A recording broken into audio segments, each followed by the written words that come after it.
spend this Valentine's Day He loves me not. with someone you love, He loves me. someone you trust, He loves me not. and someone you know He loves me. won't try to kill you.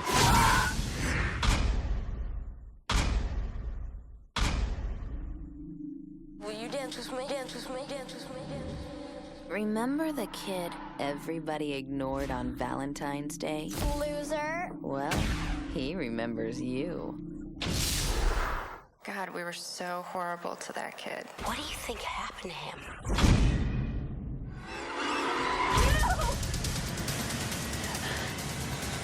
No!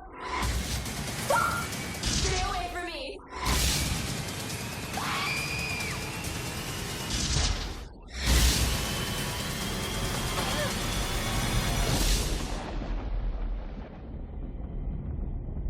Valentine.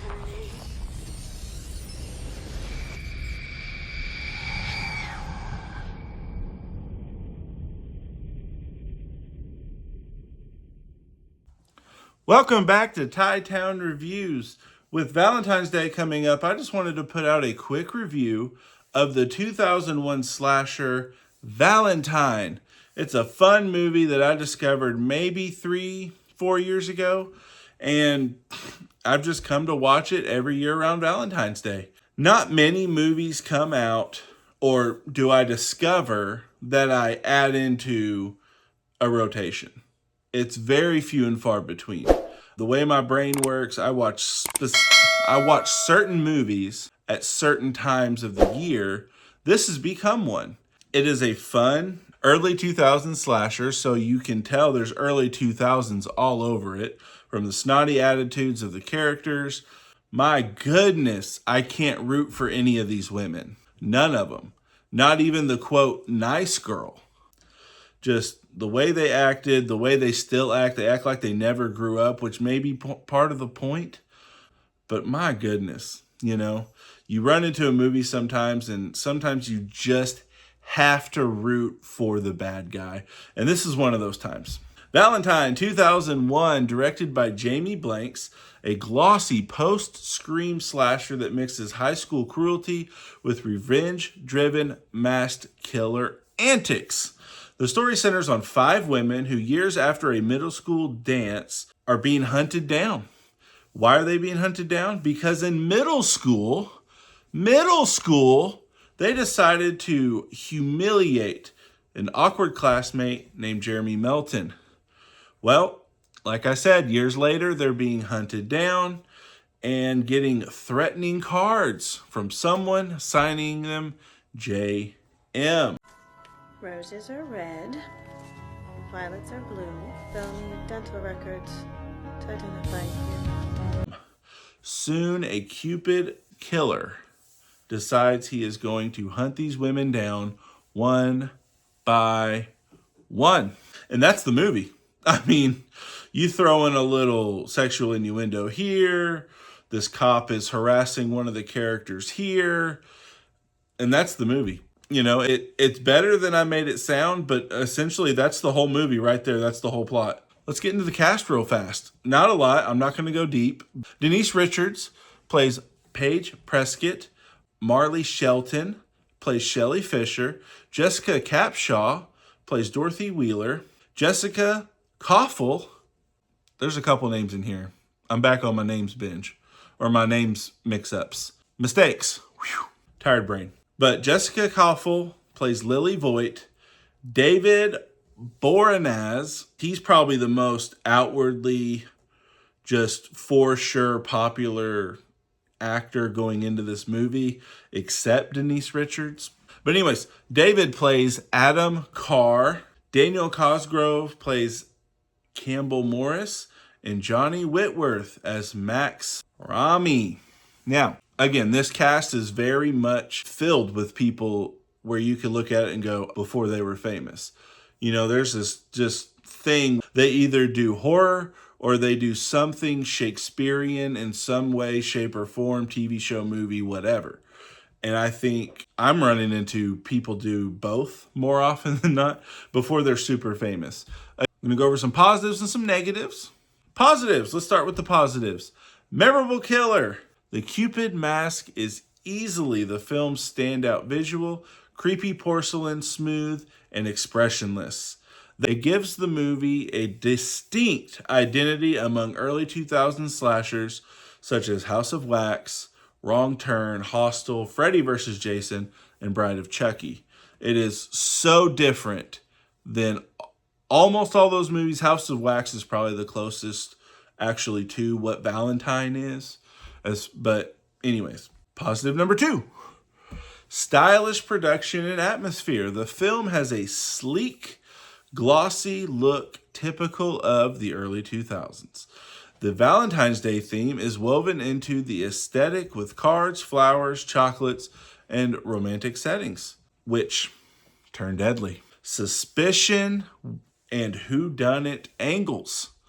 There's an ongoing mystery about which male character might be the killer. The film plants multiple red herrings, keeping viewers guessing with only 2 realistic possibilities. I will go ahead and say, I think there legitimately is 2 killers. I don't think there was just one, and I don't think it was just JM. I think there was 2. If you've watched it, you know who I think it is, or you should know who I think it is. Number 4, creative kill concepts. A few deaths are conceptually strong, particularly those involving romantic setups turned sinister, like the hot tub sequence and the darkened art gallery attack. There are 2 kills, one of which is Denise Richards. I don't know what it is about the 2000s. They had to get Denise Richards into a bathing suit, but Denise Richards ends up getting got in a hot tub. And it's not overly interesting, unfortunately, but it is one of the more creative setups, I guess. And then there is a really good sequence in the art gallery that ends up with kind of a fun random. That one is a little bow and arrow action. And that's it. That's all the positives I got. Let's get into the negatives. Thin character development. Most characters defined by surface level traits. The flirt, the insecure friend, the party girl, so on and so forth. And they have no other traits. They are all wet paper bags. Like, there is just nothing deeply explored. And it weakens the emotional impact of the revenge motive. Like I said, none of them have grown since they were in middle school. They're all still acting like they're high school brats. Katherine Heigl's character might be the closest to having character development as far as from when she was in middle school to when you see her as an adult. But even her, it's just bratty, rich girl. It makes it hard to root for them, to want them to survive. And that is a very bad thing for a slasher movie. Is it fun to have a fun killer that you just want to root for? Yeah, sure. If you enjoy horror movies, you're going to run into that. But with a killer you know truly nothing about because it's such a whodunit thing, you should want to see who's doing it get got themselves and not just the characters. But the way these characters are written, it's like, just get them. Get them. Whoever you are, JM, or they are JM, because it might be multiple people. Get them. Number 2, uneven tone. The film shifts hard just at random points between, is it a slasher horror? Is it a soap opera?